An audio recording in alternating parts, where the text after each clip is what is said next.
Welcome students in अ सहज शिक्षण YouTube channel. तर स्टुडंट्स, आज आपण 6th स्टँडर्डचा सब्जेक्ट बघत आहोत जिओग्राफी आणि त्यामधला 9th चॅप्टर आहे एनर्जी रिसोर्सेस म्हणजेच ऊर्जा साधने. तर हा जो चॅप्टर आहे तुमच्या स्कूलमध्ये व्यवस्थित लर्न करून झाला असेल, तुम्ही तो व्यवस्थित रीड केला असेल, तर चला आजच्या या व्हिडिओमध्ये आपण याच्या खाली जे क्वेश्चन्स दिलेले आहेत त्या क्वेश्चनचे आन्सर कसे लिहायचे म्हणजेच याचा कंप्लीट एक्सरसाइज बघणार आहोत. सो तुम्ही जर चॅनलवरती नवीन असाल तर चॅनलला पटकन सबस्क्राईब करून खाली जो बेल आयकॉन दिला आहे याच्यावरती बटन प्रेस करा, सो दॅट तुमच्या स्टँडर्डशी रिलेटेड जे व्हिडिओज इथून पुढे मी अपलोड करीन त्याचे तुम्हाला नोटिफिकेशन मिळेल, तेही व्हिडिओज बघता येतील. Okay, so let start to the first question. The first question is the question A. What resource will have to be used for the following work? तर कोणत्या प्रकारच्या ऊर्जेचा वापर आपल्याला खाली काही कामं करण्यासाठी करावा लागेल. ओके, तर त्यातलं काय दिलं आहे. First, Rohan wants to fly a kite.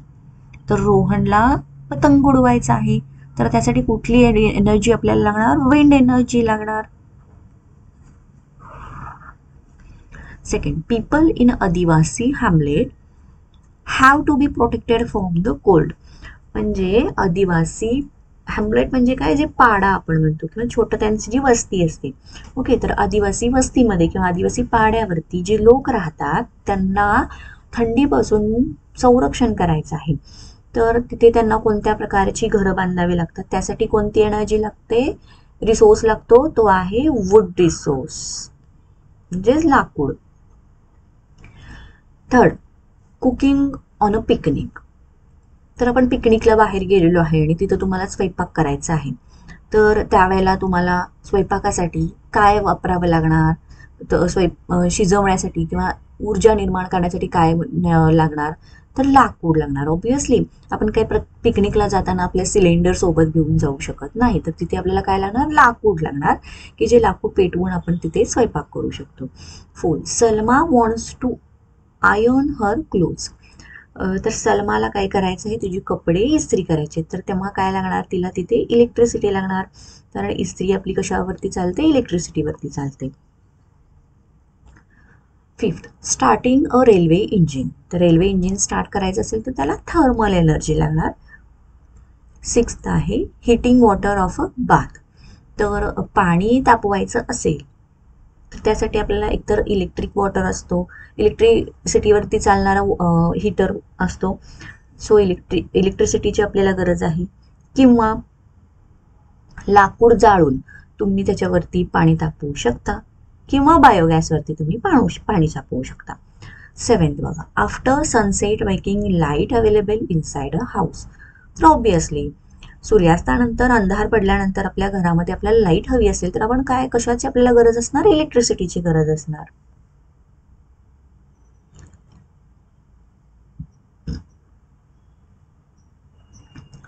Students, तुम्हाला व्हिडिओ आवडत असेल तर व्हिडिओला पटकन लाईक करा, चॅनलला सबस्क्राईब करा.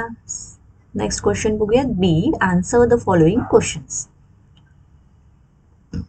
याच्यामध्ये first, which energy resources does man use the most and Y. तर असं कोणतं ऊर्जा साधन आहे की मानव तो जास्त प्रमाणात वापरतो आणि का. याच्यामध्ये आन्सर बघा. The energy resources we use the most is oil as it has a wide array of uses.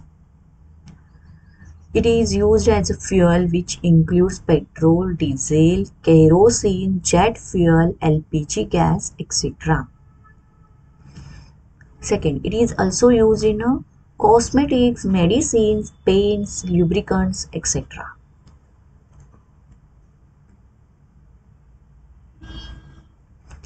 Second, why are energy resources needed? तर आपल्याला या ऊर्जा साधनांची गरज का असते. आन्सर आहे, the demand for energy resources is increasing due to the growing population, urbanisation and growing needs of man. तर या ऊर्जा साधनांची आपल्याला गरज वाढलेली आहे. कशामुळे, तर लोकसंख्या वाढली आहे, शहरीकरण वाढलं आहे आणि माणसाच्या गरजा सुद्धा वाढलेल्या आहेत. Energy resources are needed to prepare food, generate electricity, to propel vehicle and for other domestic and industrial needs.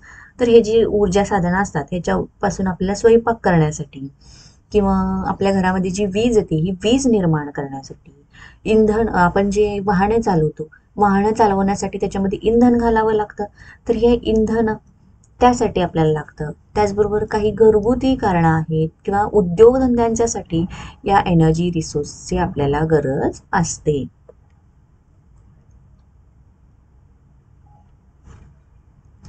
We engage in various activities to fulfill our needs, for which we need energy from natural resources. Then our life will come to be standstill without resources like petrol, wind, natural gas, sunlight, besides other resources.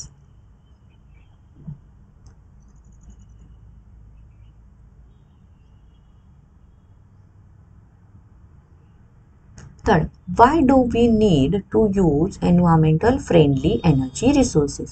तर सध्या आपल्याला कशाची गरज आहे, तर असे energy resources की जे एन्व्हायरमेंटली फ्रेंडली आहेत, तर त्याची गरज आपल्याला सध्या का आहे असं या क्वेश्चनमध्ये विचारलं आहे. तर का बघा, there are many energy resources which are environmental friendly, which are renewable and which aid in harnessing natural processes.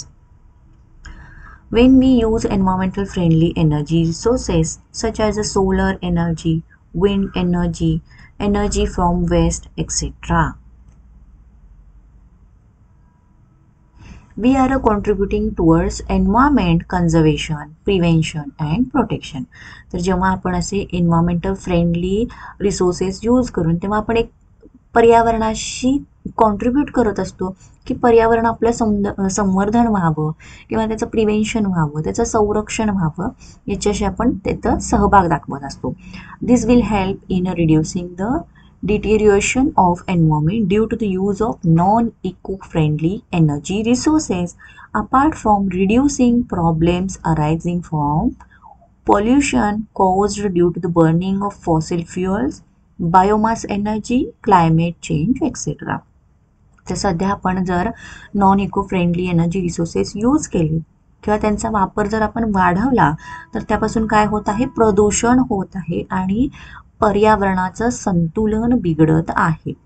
Okay, environmental friendly resources will not only lead to sustainable development but also provide energy security which is need of the hour. तर आपण हे जे environmental friendly resources जर वापरले तर ते कसे आहेत, सस्टेनेबल डेव्हलपमेंट तर त्याच्यापासून आहेच, शिवाय ते सुरक्षित सुद्धा आहे. ती एनर्जी आहे ती सुरक्षित आहे, ती कधीही न संपणारी आहे आणि सध्या ती काळाची गरज बनलेली आहे.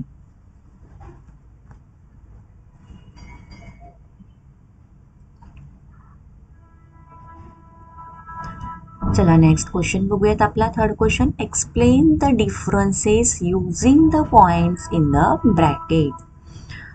ओके, तर त्यांनी ब्रॅकेटमध्ये आपल्याला पॉईंट्स दिलेले आहेत आणि त्या पॉईंट्सनुसारच आपल्याला डिफरन्स करायचा आहे. Availability, environmental friendliness, advantages and drawbacks. तर बघा, mineral oil and solar energy. Mineral oil म्हणजे काय, खनिज तेल. सोलर एनर्जी म्हणजे सर्वांना माहीत आहे सौर ऊर्जा. तर पहिला पॉईंट्स आपल्याला त्यांनी दिलेला आहे अवेबिलिटी. तर मिनरल ऑइल्स याची अवेबिलिटी कशी आहे, कमी आहे. सो फर्स्ट पॉईंट काय येणार, limited in nature as it does not last perpetually. आणि याच्यामध्ये availability depends on the intensity of sunrays and the duration of sunshine. त्यानंतर environmental friendliness, it is not environmental friendly as it generation leads to pollution. तर हे mineral oil use केल्यामुळं काय होतं, प्रदूषण होतं. Second, being highly inflammable it may cause damage to environment. तर पर्यावरणाला ते, being pollution free, this is an environmental friendly source of energy. तर सौर ऊर्जेपासून कोणत्याही प्रकारचं प्रदूषण होत नाही. सो ते कसं आहे, एन्व्हायरमेंटल फ्रेंडली आहे. Advantages, chief source of energy म्हणजे महाग आहेत. Aids in thermal and atomic power generation. याच्यामध्ये a solution to global warming in cost effective provides energy security. Drawbacks काय आहेत बघा. Pollutes the environment, highly inflammable. ह्याच्यामध्ये solar panels stop producing electricity after sunset. तर सूर्यास्तानंतर जे solar panels असतात हे इलेक्ट्रिसिटी तयार करणं थांबवतात आणि expensive to store this energy. तर हे थोडंसं कसं आहे, महागडं आहे. Then hydel power and power of geothermal resources. Okay, तर याच्यामध्ये बघा availability the obtained from the kinetic energy of running water which is easily available. आणि ह्याच्यामध्ये underground heat is utilised to generate power and it is inexhaustible. Environmental friendliness does not cause any degradation of environment. It is an exhaustible energy resources that causes minimum pollution. तर याच्यापासून कोणत्याही प्रकारचं pollution होत नाही hydel power through. But power from geothermal resources पासून थोडंसं pollution होऊ शकतं. Advantages: reuse of water is possible, easy availability of water in most places, energy generation is pollution free. तर या वॉटरपासून जी आपण एनर्जी जनरेट करतो ही कशी असते, पॉल्युशन फ्री असते. If used on a large scale and more efficiently, it may reduce global warming. Disadvantages: first, when water is not available, it can't produce electricity. Humans, flora and fauna may lose natural habitat when hydel power plants are set up. आणि याच्या disadvantages काय? Only a few sites have the potential to establish geothermal power plants. म्हणजे थोडेच ठिकाणी अशा प्रकारचे geothermal power plants केलेले आहेत किंवा आहेत. हाय इन्स्टॉलेशन कॉस्ट इज इन्वॉल्व, कारण त्याची इन्स्टॉलेशन कॉस्ट जी आहे ही खूप महागडी आहे. The energy generation capacity is too small, त्याचबरोबर त्याची एनर्जी तयार करण्याची जी कपॅसिटी आहे ही खूप कमी आहे. ओके, सो बघा आपण त्या पॉईंट्सनुसार हे या दोघांचे डिफरन्स क्लिअर केलेले आहेत.